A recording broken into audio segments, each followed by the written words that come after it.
कैसा होगा। एक घटना सुनाता हूं मेरे घर की और अपनी बात खत्म करता हूं कि आने वाला हिंदुस्तान कैसा होगा, ध्यान से समझने की जरूरत है।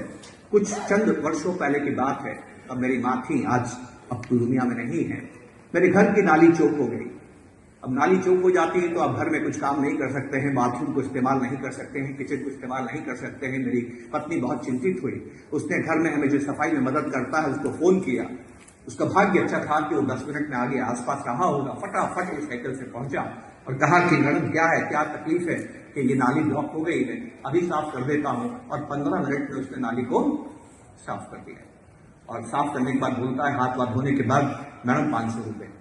मेरी वाइफ गवर्नमेंट टीचर हैं, कहती हैं कि मैं इतनी मेहनत करती हूँ, 8 घंटे बच्चों को पढ़ाती हूँ, इलेक्शन का काम करती हूँ, यूपीएससी एसएससी के भी काम करती हूँ, डेटा का भी काम करता हूँ, समाज कल्याण का काम करती हूँ, तब सरकार जो तनख्वाह देती है उसमें भी 15 मिनट के 500 नहीं मिलते हैं।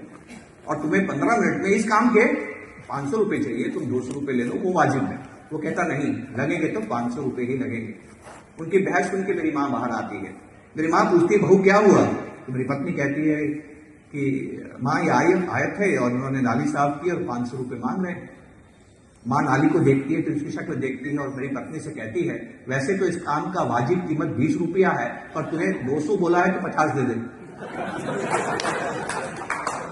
तो 50 दे दे। अब मैं इस बहस में मत जाइए कौन सही है कौन गलत है, वो बहस बेमानी है, ठीक है। अब वो बहस कर रहे हैं, इतने में मेरा बेटा कॉलेज से आ गया। बेटा तुरंत समझ गया क्या हो रहा है। बेटा मेरी माँ अपनी माँ का हाथ पकड़ के घर के अंदर लेके जाता और कहता, माँ एक बात बताओ, ये 10 मिनट में आ गया, नहीं आता तो क्या तुम दिन भर कुछ काम कर सकती थी? तुम्हें कितना तनाव होता था? क्या तुम्हारे पास दूसरा विकल्प है? क्या तुम ये खुद काम कर सकती थी? मेरी पत्नी ने कहा, नहीं मैं कुछ भी नहीं कर सकती थी, और वो नहीं आता तो बहुत दिक्कत हो जाती। तो वो कहता है, माँ आपको कितनी शांति उसने दी है, उसको आप 500 रुपये भी दीजिए और 50 की टिप भी दीजिए। अब मेरे घर में 3 जनरेशन है। मैं इस बहस में नहीं जाना चाहता कि कौन सही है कौन गलत है। मैं सिर्फ आपको एक बात कहना चाहता हूं, आप 2025 में निवेश कर रहे हैं।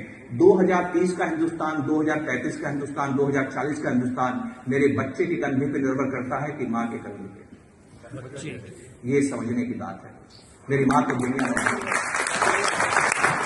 आप आने वाला समय कैसा देखते हैं इसके लिए आपको बड़ों को नहीं देखना। हम सभी अपने वक्त में जीते हैं दोस्तों, हम सभी अपने वक्त में जीते हैं। हमें बच्चों से सीखना है। और मैंने एक बात गौर से दुनिया में देखी है, हर नया मोबाइल पिछले से अच्छा होता है। तो हमारे बच्चे अपनी ज्यादा होशियार हैं, इस बात से सावधान रहिए। आपको नॉर्मली लगता है कि नहीं हम ज्यादा समझते हैं बच्चों से, ऐसा नहीं है।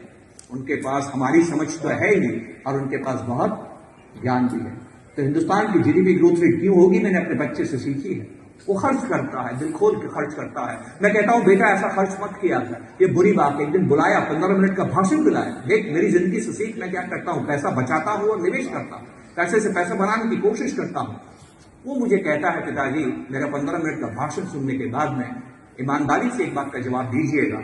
मैंने कहा, हाँ बेटा बोल, ये जो आपने पोर्टफोलियो बनाया है और जैसी आपकी जीने की आदतें हैं, ये आप खर्च कर पाएंगे क्या? ये भी मुझे ही करना है। गलत बोला या सही बोला?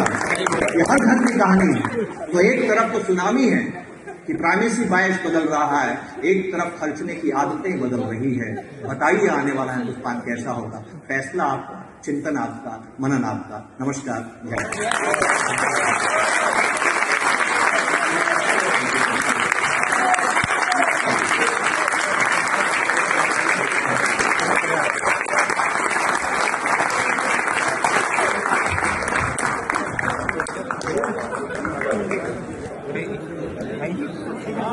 समझ गया?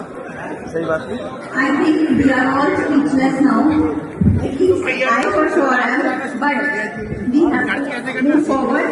I would request Ajay Sharma ji and Sanjay Bhan ji to please